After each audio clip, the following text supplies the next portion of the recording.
میں مختصر یہ کرنا چاہوں گا شیخ الہند کون تھے؟ شیخ الہند کا ایک تعارف تو یہ ہے کہ وہ دارالعلوم دیوبند کا پہلا طالب علم تھا۔ دارالعلوم دیوبند کا جب آغاز ہوا ہے تو پہلا طالب علم شیخ الہند تھا، مولانا محمود الحسن۔ استاد بھی محمود تھا، شاگرد بھی محمود تھا۔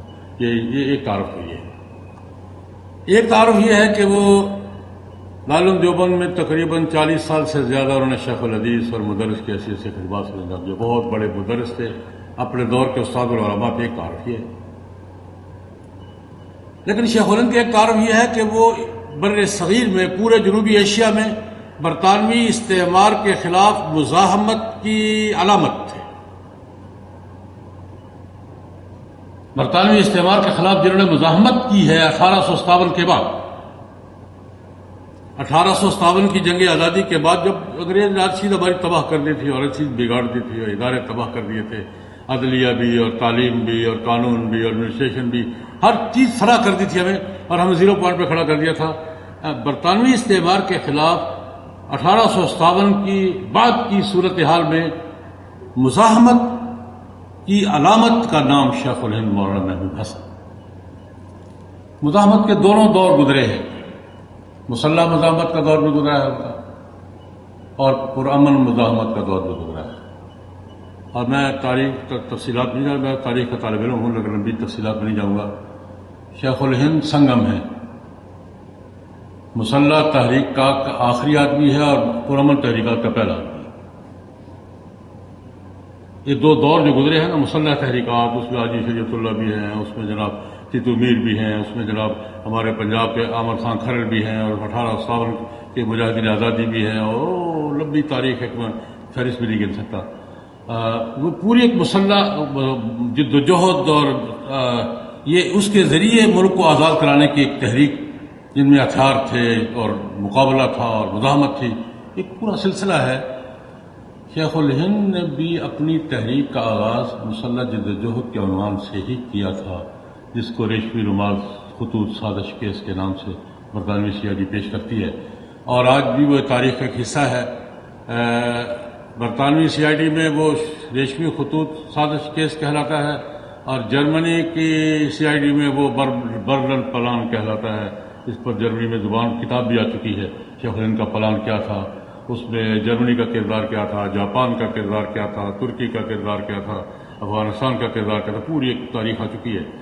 وہ ایک جنہوں نے پورے عالمی روابط قائم کر کے اور ملک میں مسلح بغاوت کے اڈے قائم کر کے ایک مسلح تحریک کا داغ بیل ڈالی تھی، لیکن اس کے مختلف اسباب ہیں، ناکام ہو گئی، شیخ الہند گرفتار ہوئے۔ اس کی ناکامی کے اسباب میں یہ بھی ہے کہ جس حجاز کو مرکز بنا کر خلافت ترکی خلافت کی حمایت حاصل کرنا چاہ رہے تھے، اس حجاز کے گورنر نے ترکی خلاف بغاوت کر دی تھی اور سارا کے سارا شریف مکہ ہے۔ اس کے اسباب یہ بھی تھے کہ ان کے ریشمی خطوط، جن کے ذریعے خطوط کی یہ ساری پلاننگ ایک دوسرے تک پہنچتی تھی خفیہ کوڈ میں، وہ خاص خطوط کچھ پکڑے گئے تھے اور اسباب ہو جاتے ہیں، اللہ پاک کو منظور نہیں تھا۔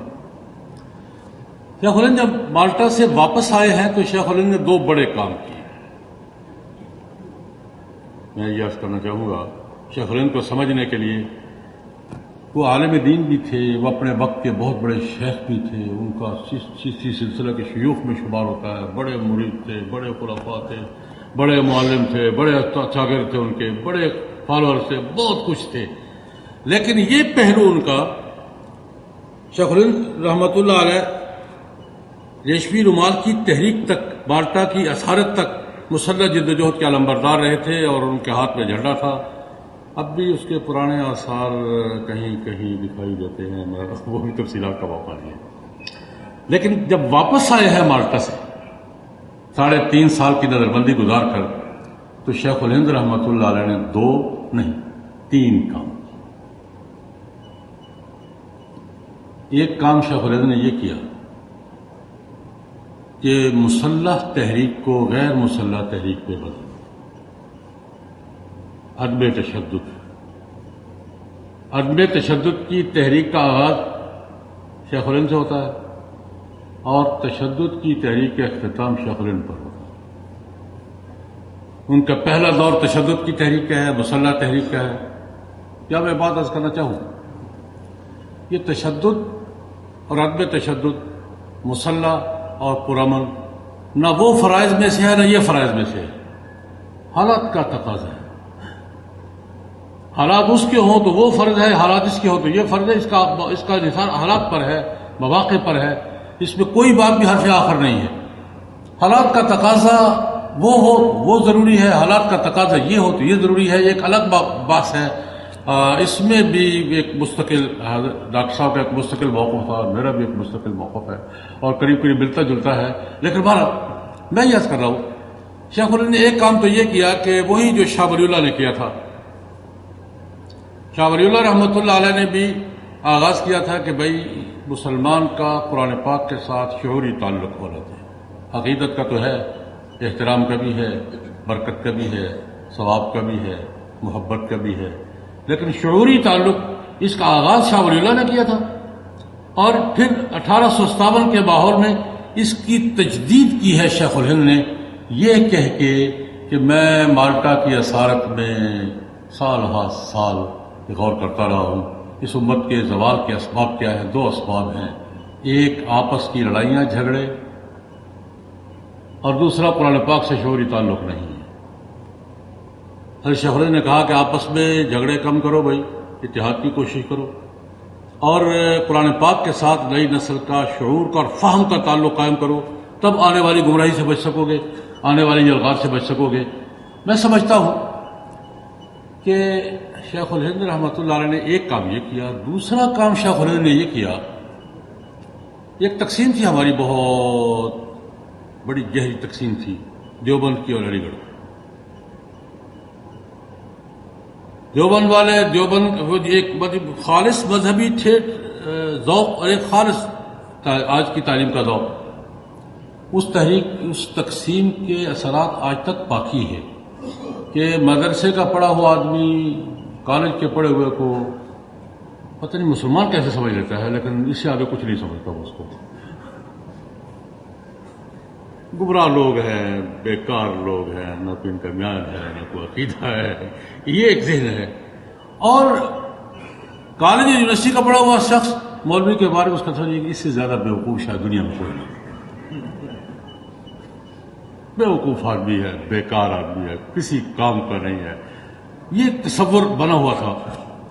علی گڑھ کی سوچ کی انتہا بتائی ہے میں نے، اور مدرسے کے سوچ کی انتہا بتائی، دونوں انتہائیں ہیں۔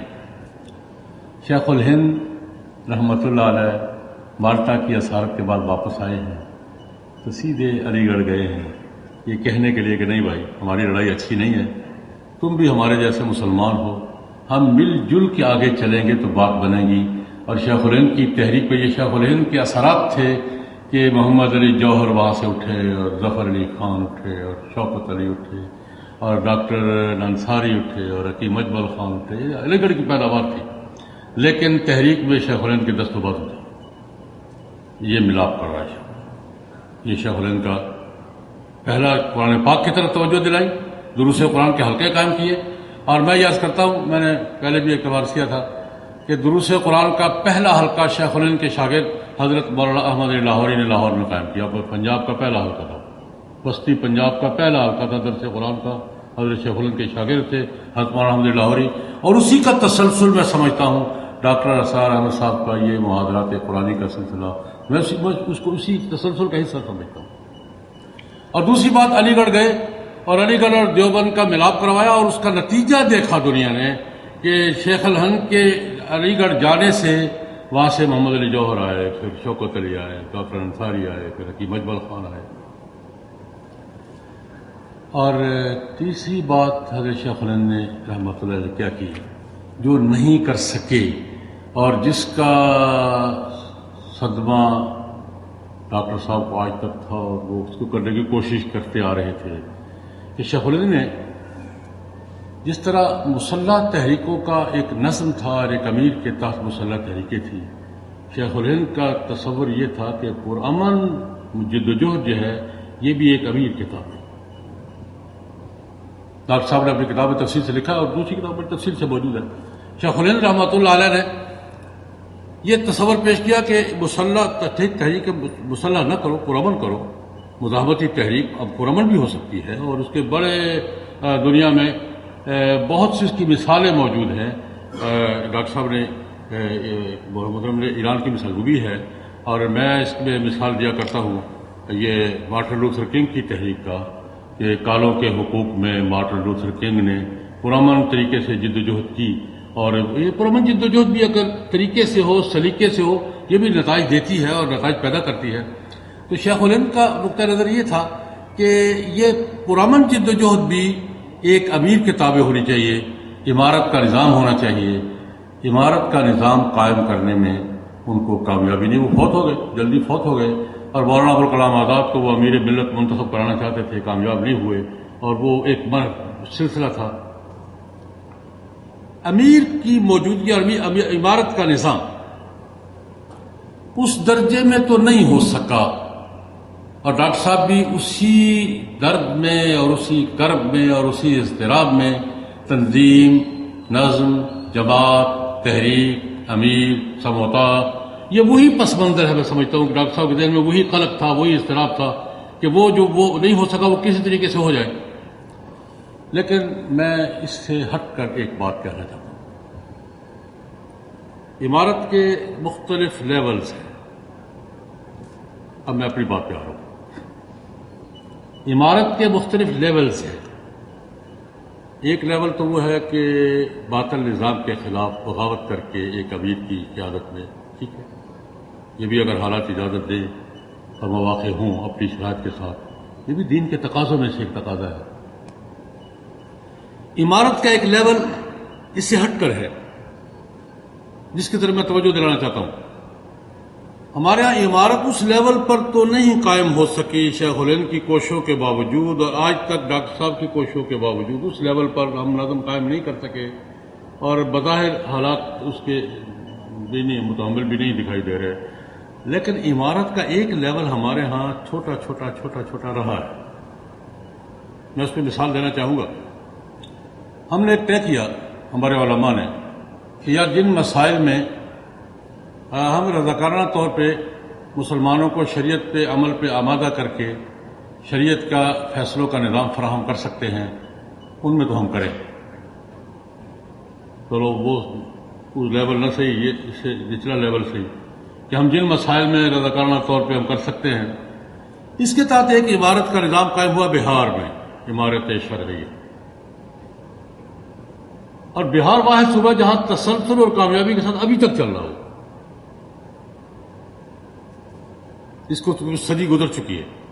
عمارت شریعہ کا نظام وہاں کیا ہے کہ امیر شریعت، پہلے امیر شریعت تھے بہار کے قاضی ابو البحاسن سجاد بہاری رحمۃ اللہ علیہ، پھر دوسرے تھے مولانا منت اللہ بہاری رحمۃ اللہ علیہ، پھر تیسرے تھے مولانا مجاہد الاسلام قاسمی، اور آج کل مولانا خالد صاحب مولانا رحمانی ہے. یہ پورا سسٹم ہے وہاں کہ عمارت شریعہ کے تحت ان مسائل میں جن میں ریاست فریق نہیں ہوتی، ان مقدمات میں مسلمانوں کو شرعی قضا فراہم کرنا اور ان کے مقدمات سن کر فیصلہ کرنا. یہ بہار میں اب تک چل رہا ہے، اور انڈیا میں بات چکا کر اگر تسلسل سے بہار میں چل رہا ہے یہ امیر شریعت کا نظام، عمارت شریعہ کا نظام. ہمارے ہاں اس کی کوشش کی تھی ایک زمانے میں، لیکن وہ بھی ہم نہیں چل سکے. 1975 میں جمعیت علماء اسلام نے گجرانوالہ کے کنونشن میں یہ فیصلہ کیا تھا.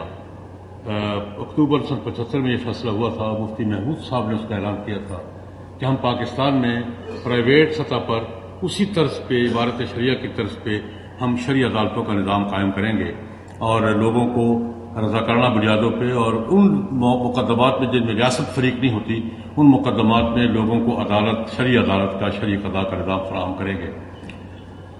لیکن وہ نہیں چل سکے، وہ سیاست زیادہ غالب آ گئی اور وہ کام رک گیا.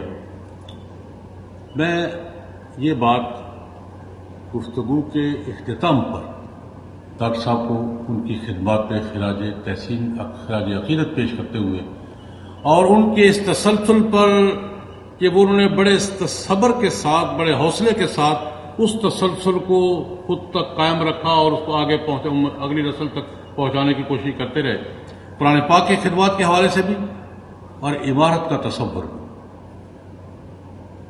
یہ بھی اس کے پیچھے بھی شیخ الہند ہے. اس کے بھی پیچھے بھی شک ہے. قرآن پاک قرآنی محاضرات کا سلسلہ بھی اور عمارت کا وہ تصور بھی ابھی تک انہوں نے باقی رکھنے میں یہ ایک کامیابی حاصل کی. تصور باقی ہے اور یہ بات کی جا رہی ہے.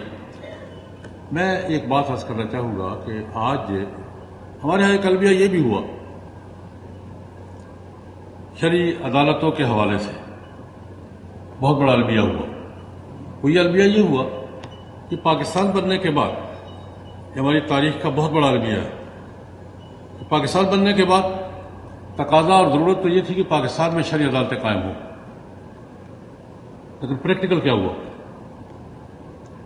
جہاں تھی وہاں بھی ختم ہو گئی.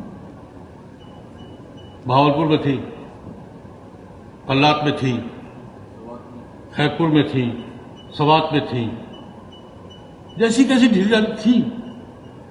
مقدمات شریعت کی بنیاد پہ ہوتے تھے. جب تک ان کا پاکستان کے ساتھ الحاق نہیں ہوا تب تک شرعی عدالتیں تھیں. المیہ میں سے یہ کہہ رہا ہوں کہ بجائے اس کے کہ ہم جہاں نہیں تھی وہاں قائم کرتے، جہاں تھی وہاں بھی ختم. میں یہ عرض کرنا چاہوں گا آج کے اس اجتماع سے فائدہ اٹھاتے ہوئے، کیا ہم اپنی جدوجہد کے آغاز کے طور پر،